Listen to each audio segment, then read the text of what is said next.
My dear friends,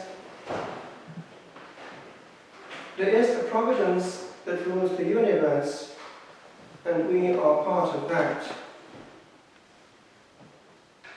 It was given in the form of a vision to Blessed Julian of Norwich that the whole world was as a hazelnut, round as a ball in the palm of the Father's hand.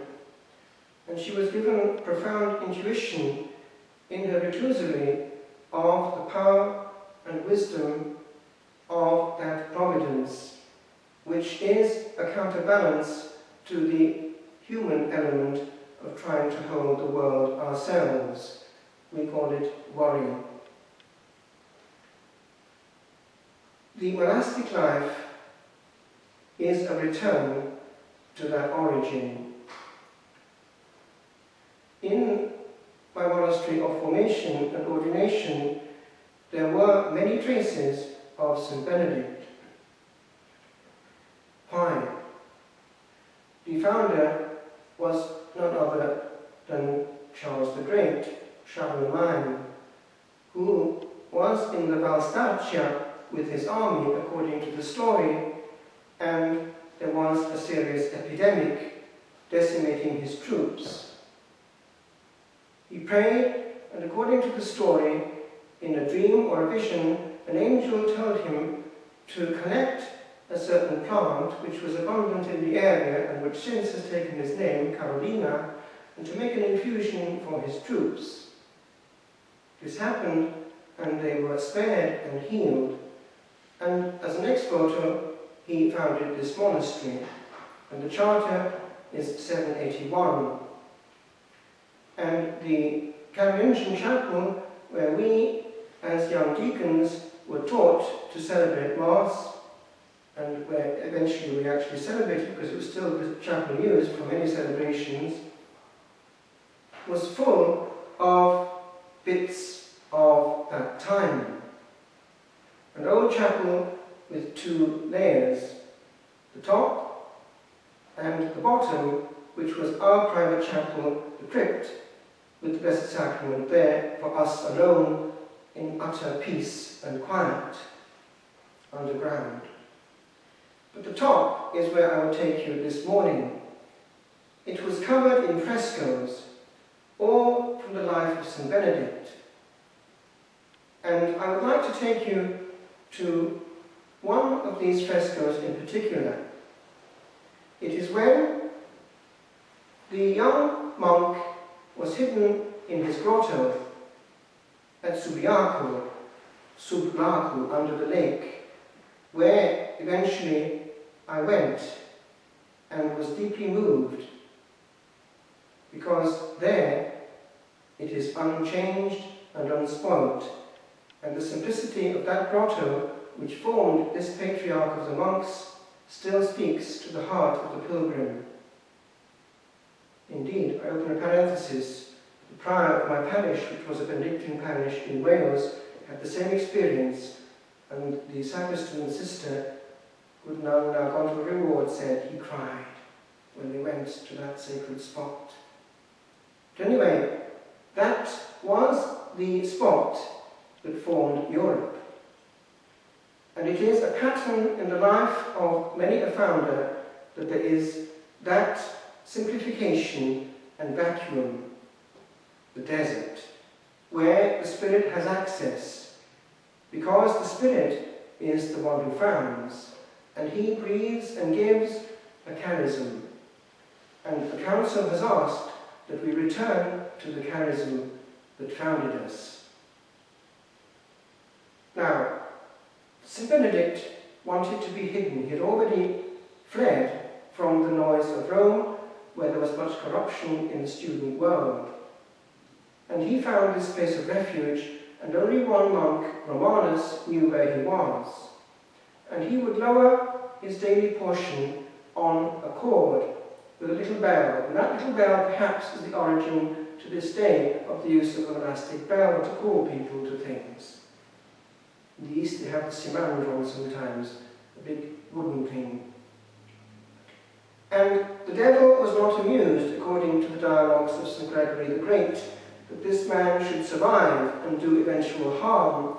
So he broke the bell, the which therefore was not heard when Romanus would tug on the rope. And so St. Benedict was waiting and waiting, and there was no bell ringing, and he was dying of hunger. And according to the story, another monk somewhere else was given an inspiration, an intuition or a vision to go to that hidden place for someone who was dying of hunger. And they found him in his little grotto, and it was Easter morning, and he was quite surprised, for he had no notion of time. That's interesting. Therefore, he survived, but the devil tried to get him several times, especially when eventually he was asked to be superior. And we know the story. It is to be found indirectly on the Benedictine medal, which is around everywhere. This chalice, which eventually split into bits and shattered when he made the sign of the cross over it, for it was poisoned. He was too severe for them. Now, I cut a long story short. It was eventually, therefore, a purified and formed and instructed Benedict who became the Patriarch, first of all through Monte Cassino, where the rule was written, and then eventually through his influence, and by the way, the providential influence of Charles the Great, Charlemagne, who made of the Benedictine rule the official rule of the monastic life in Europe, therefore superseding St. Columbanus, who was important in the area where we are, not far from holy areas like Kells, and therefore there was this concurrence between the two, and apparently the problem was that the abbot was too powerful for the bishops in Europe. There was that element of tension between two powers, and also the Celtic rule was too severe for the more temperate Europeans.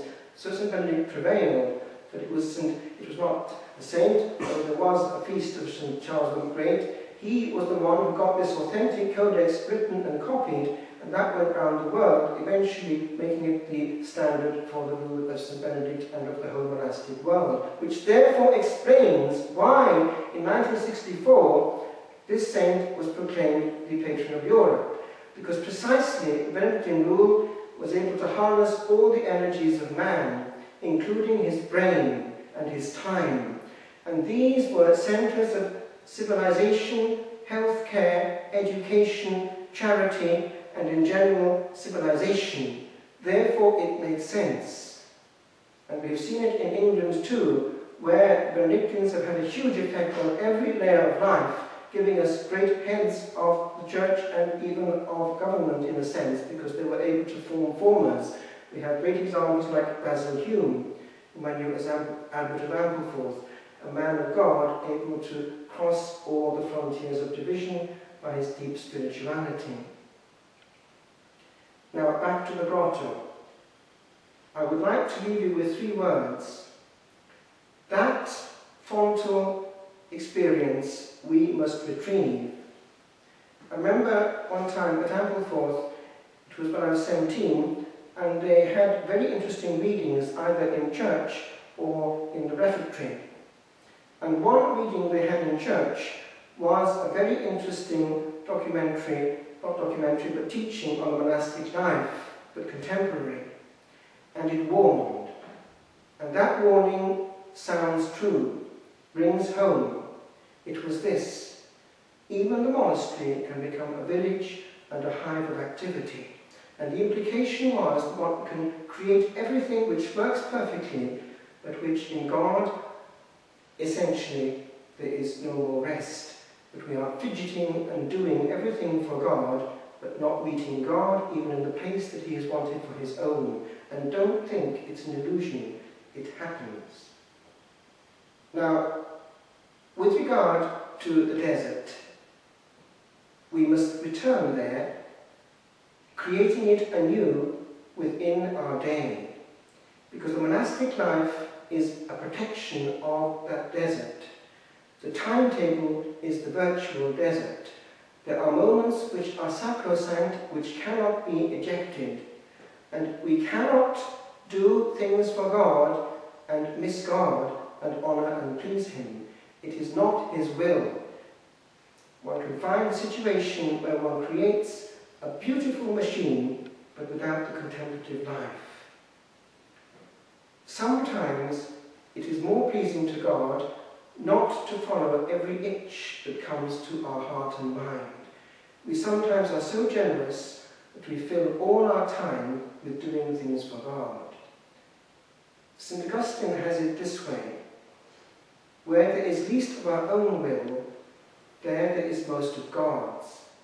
Now that is a clue. Wait for the invitation to come. Don't provoke it. That keeps us safe, because the prime mover is God and his providence, not our own fantasy, which can be an illusion and even a temptation to get away from the simplicity of that encounter for which we are here.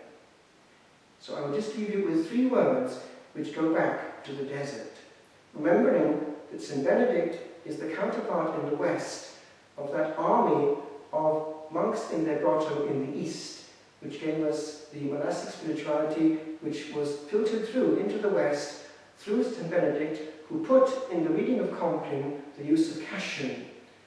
John Cassian and his friend Romanus went around Egypt with their notebook and took the conferences, little talks which the Desert Fathers gave.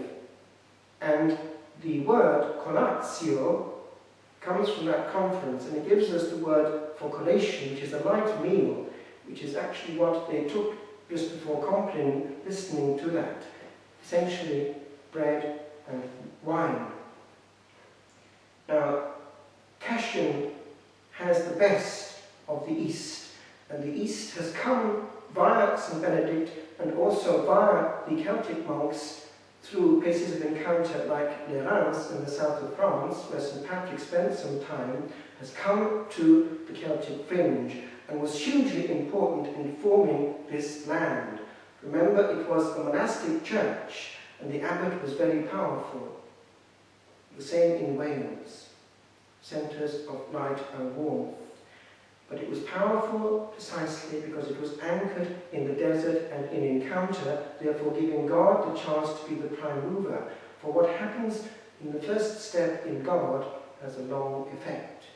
So I leave you with these 3 words which came from the Eastern desert, and are a constant reminder unto us of what we are here for.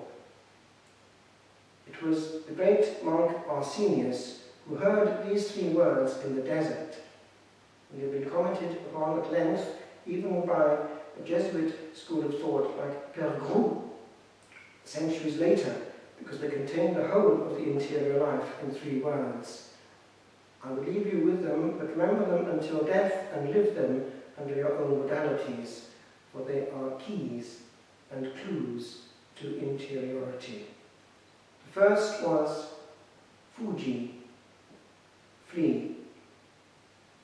Now that means physically creating a desert and an absence of complication.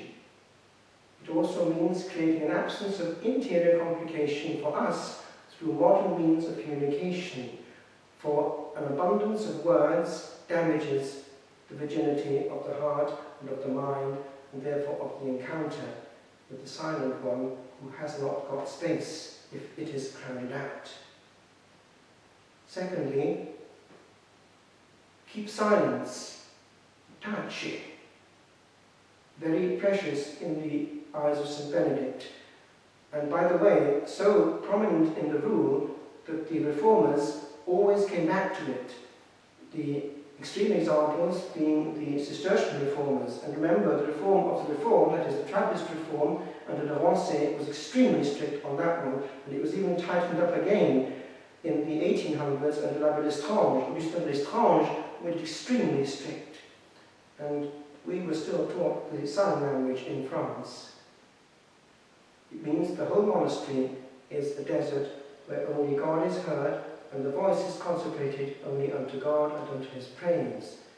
And every word then has a huge echo, for words, when they are too often, do not have any more effect, but dull the mind and heart. A few words in utter silence have a huge resonance, and the same with God. Limit the number of words and you'll hear more of his. Don't emit words all the time from your heart and mouth, and your words too will have more power. a conversation is made with the ear, not with the tongue. And the third was quiesce, rest, which gives us the word quies, the monastic quietude, which is that optic of mentally, spiritually, even emotionally, resting on the bosom of the Lord. Now that rest has been seen always in the upper room in St. John the Evangelist, the model of contemplatives, the favourite disciple, the beloved disciple, the young disciple, the virgin disciple, the one who had the visions of the Lamb, the one who lived in solitude on Patmos and gave us the fruit of that solitude in his visions, the apocalypse of today.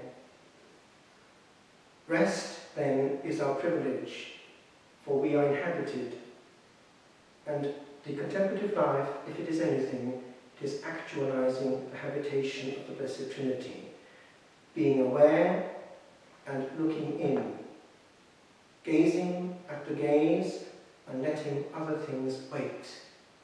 For in the last resort, no matter what we do, if we do not do that, we have missed